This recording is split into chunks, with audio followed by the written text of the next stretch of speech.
नमस्कार.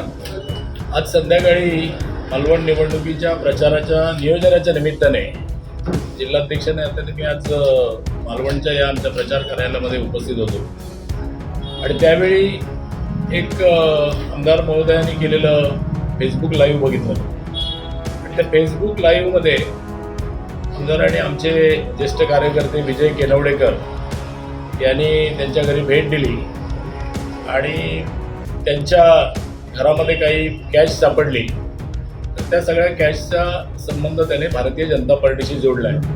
खरं तर विजय केनवडेकर यांच्या घरी थेट आमदारांनी जाणं किंवा कोणत्याच कार्यकर्त्याच्या घरी हे मला वाटतं योग्य नाही. यासाठी अनेक यंत्रणा आहेत.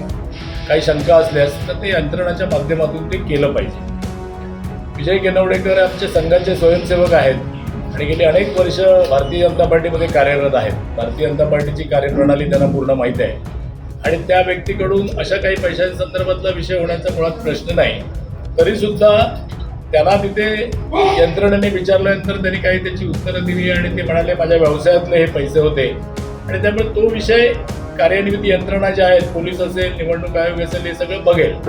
पण एका गोष्टीचं फार वाईट वाटतं की ही निवडणूक सुरू झाल्यानंतर मालवणमध्ये महायुतीतलेच घटक असलेले आणि आता आमच्या विरोधात लढत असलेल्या आमदार महोदय असतील आणि त्यांच्या सोबतचे सगळे पदाधिकारी असतील, यांनी या निवडणुकीला एका वेगळ्या पद्धतीने घेतलेलं दिसतंय जे मालवणवासियांना खरं तर अपेक्षित नाही आहे. तर माझं असं म्हणणं आहे की अशा प्रकारचं निवडणुकीमध्ये कुठल्याही प्रकारचं वातावरण नसताना मुद्दाम भारतीय जनता पार्टीच्या कार्यकर्त्यांना बदनाम करून, उमेदवारांना बदनाम करून लोकांमध्ये संभ्रम निर्माण करण्याचं जे काय षडयंत्र सुरू आहे ते ताबडतोब थांबलं पाहिजे.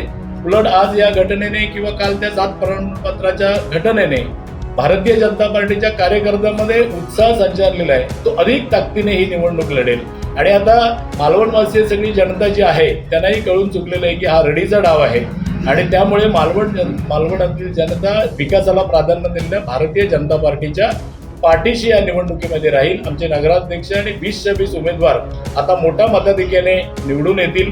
पण पुन्हा एकदा मला तेच म्हणायचं आहे की अशा पद्धतीने निवडणुका होत नाहीत. खरं तर आपण एकत्रपणे निवडणुका लढवलेल्या आहेत आणि कार्यकर्ते सगळे प्रामाणिकपणे तुमचं काम केलेलं आहे. त्याच कार्यकर्त्यांना बदनाम करण्याचं, त्यांच्यावर दबाव टाकण्याचं जे काही सुरू आहे ते ताबडतोब थांबलं पाहिजे. या सगळ्या प्रकारांना मालवणची जनता मतपेटीतून उत्तर देईल आणि भारतीय जनता पार्टी मोठ्या मताधिक्याने या ठिकाणी विजयी होईल.